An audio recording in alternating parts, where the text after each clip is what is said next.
Page 6, Aurora Borealis. It's a review piece, just to review some of the stuff you've learned so far. On pages 4 and 5, they give you a number of things to review. And it's really important that you understand all this stuff. So if you're getting confused, you really don't understand it, I encourage you to go back through the previous book or books and review them. You really need to understand this stuff because we're just going to keep piling more on. It's going to get more difficult. So take your time learning this. On page 4, they have a little bit on rhythm. I'm not big on rhythm. Hopefully you can figure them out. They're using 16th notes. 1-endo, 2-endo. Okay. Bottom of the page, a little bit about reading. Intervals. You'll learn to recognize the intervals. It comes in handy later on for other things. Key signatures. Do you know what the key signatures are? More important, do you know what the scales are for these key signatures? That's what I would impress upon you. Try and get you. Make sure you can do these. At the bottom of page 4, with no sharps or flats, is C major. Make sure you can do the C major scale. And the next one with 1 flat, that's an F major. Make sure you can do the F major scale. And then 1 sharp is G major. Do the G major scale. 2 sharps is D major. Do the D major scale. Just learn the scales. It'll help you so much in reading music and understanding what's going on.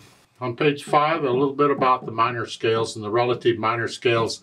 And the charts to generally give are... Ugh. Just remember that the relative minor is related to the major by key signature. They have the same key signature. And if you understand what the intervals are, you just go down 3 half steps. You don't need all them charts. For instance, in C, if I want to know the relative minor to C major, I go down 3 half steps. 1, 2, 3. A minor is the relative minor to C major. Therefore, A minor has no sharps or flats in it. And they all work the same way. If I D major here, I want to know the minor, I go down 3 half steps. 1, 2, 3. B minor has 2 sharps. It's a relative minor to D major. So it's just 3 half steps down. It got me through all music theory in college and everything, just remembering that, because I could figure it out real quick. All I had to know were the majors. I didn't worry about the minors. I could get them real quick. Then at the bottom of page 5, there's some symbols and things, and yes, you need to know what they are. They want you to match them up because they're all scrambled, and you draw lines matching them up. If you don't understand what any of them are, then review.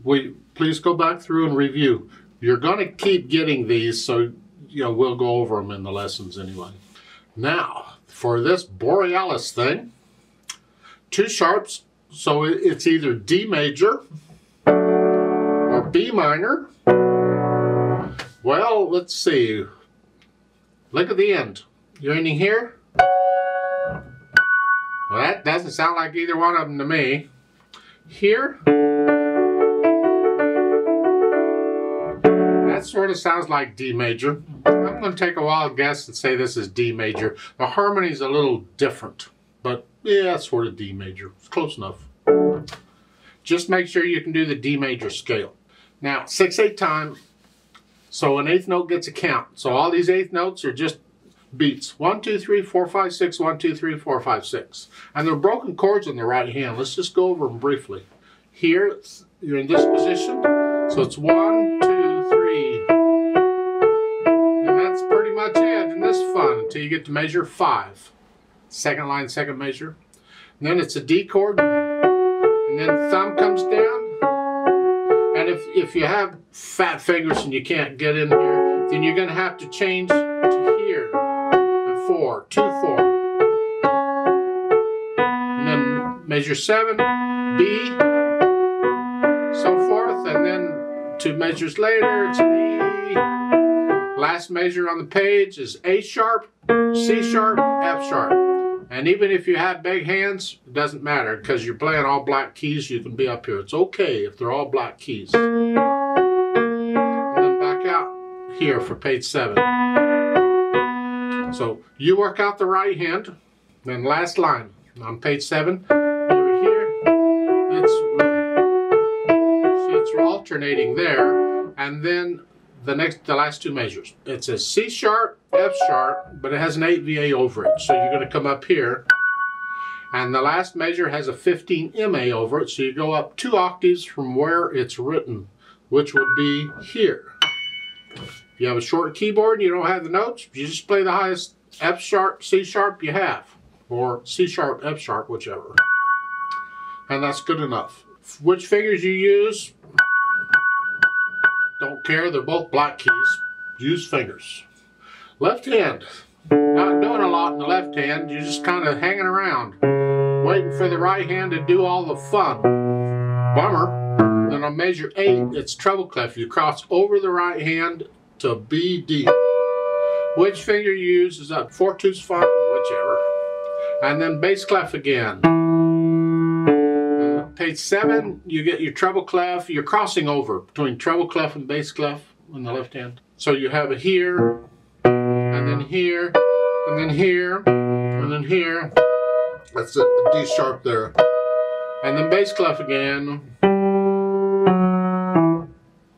And at the bottom, then the treble clef at the end. Now measure 21, you see the 5-1. Play with 5th finger, you put the 1st finger on it while you're holding it down. Finger substitution. So you can play it all legato. However, the measure before it, you were here. You don't have to use 5th finger on that. You can reach down. I find it easier to use 3rd finger and then substitute. Because I can substitute from 3 to 1 more easily than 5 to 1. You need to be able to do either one. But it's just, to me, it's easier to go 3 and then here. You know. Put the hands together, shouldn't be too hard, I think. Well, not for me, it ain't. Just take your time.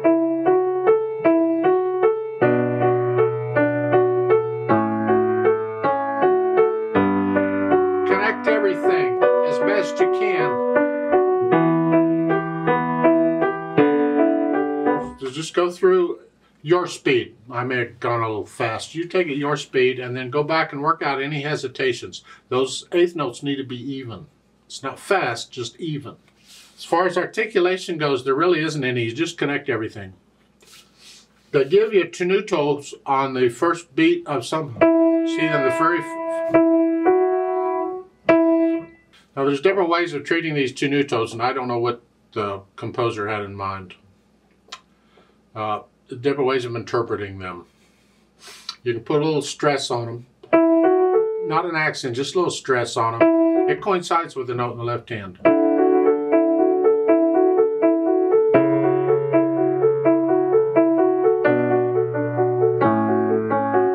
So forth. But then when you get down to measure 7 and so, those tenutos go away. So what happens to the stress? So I'm wondering about that. Or you can linger on the note. You can hang on to it and lift it up right after you play the F sharp.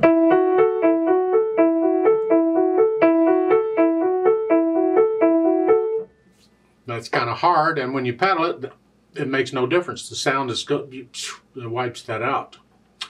Or you can linger on the note. You just bring that out just a hair longer than an 8th note. Hesitate just a hair.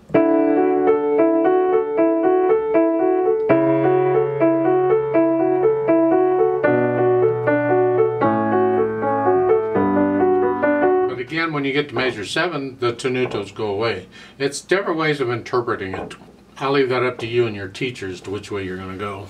I think what I will do is I will hesitate on that note just a hair.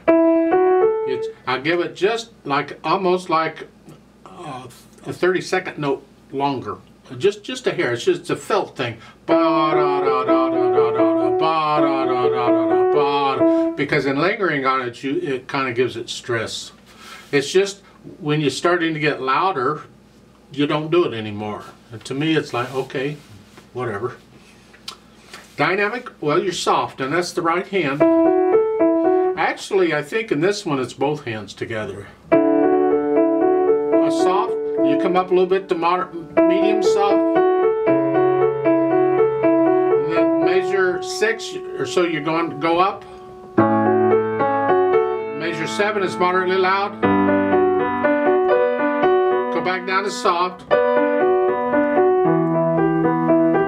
Then measure 10, go back up to moderately soft. Then it's like the last line on page 6 is a swell. You're going up and then you're coming back down. You're soft.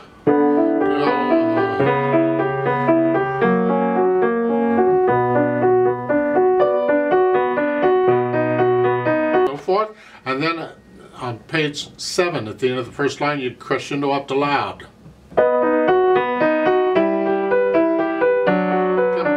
Moderately loud. Go down. There's a polka retard on. Now slow down a little bit. It's soft.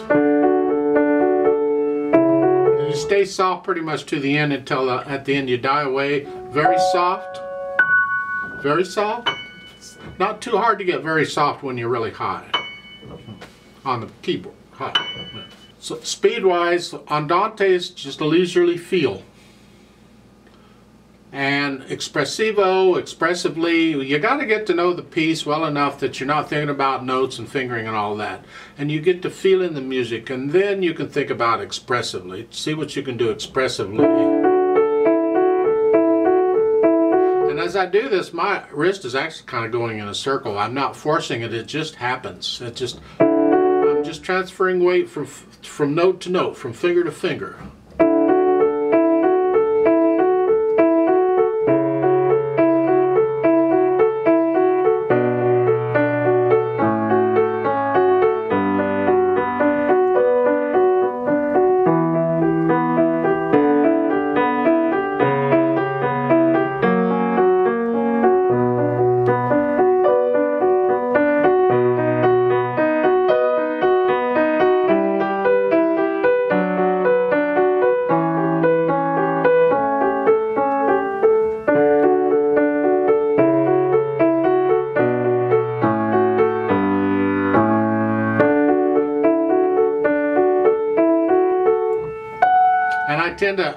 I tend to put a little swell in there in the third line down. Where you're soft, I tend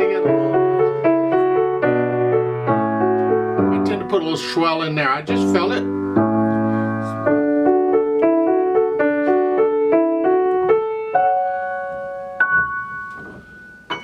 There. You learn it all very clean. You have to listen very carefully. Make sure the eighth notes are all even. Then we can think about adding the pedal. Because the pedal enhances the sound, it changes the atmosphere, or you have to be careful with it. One of the reasons we learn it without pedal first, so make sure the fingers are doing this right stuff. And it's going to be overlapping pedal. Faber loves overlapping pedal, and that's fine on this. And then this kind of the atmosphere is a mysterious, foggy atmosphere. So I'm going to push the pedal down right after I play the notes, and each time I change the pedal, which I'm changing with the harmony here, it'll be right after I play the note, so the pedal overlaps the notes just a hair. For instance, at the beginning, push the notes and then the pedal, and then change it after I play the notes.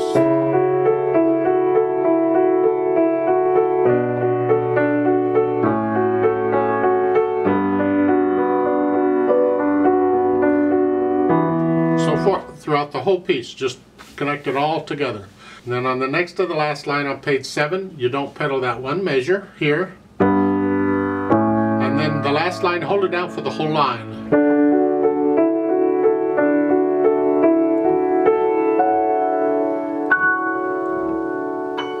And at the end, the hand and the pedal come up together. That's my impression of the pedal. Now at the end, there's a fermata on the end. I'll hold that, what, 12 counts instead of 6? Oh goody. Because I'm doing it with a metronome. Otherwise you feel it. And what I suggest you do, because you've got all the sound going here, from here, you're here, at the end, what you can do is slowly lift the foot up, let the sound gradually die away, lift the hand up, keep the hand on the keys, keep the hand here, just lift the keys up, and just slowly lift the pedal up, and the sound should just die away. On an acoustic piano at least. I'd like to play this with you very, very slowly to double check the notes and all. Not going to do any dynamics. if I can help it. So I'll give us 6 counts. Now let's try it together slowly.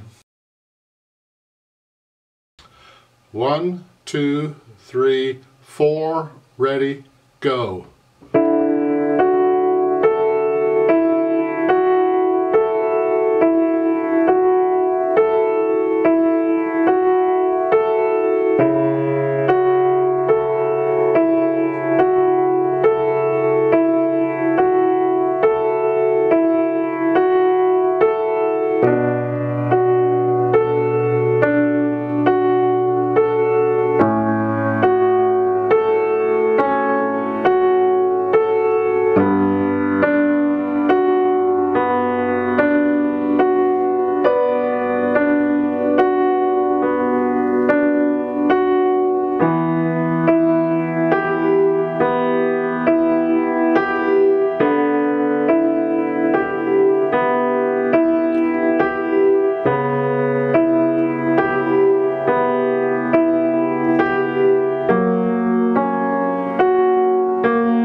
1, 2, 3, 4, 5, 6. Hold 2, 3, 4, 5, 6. Off.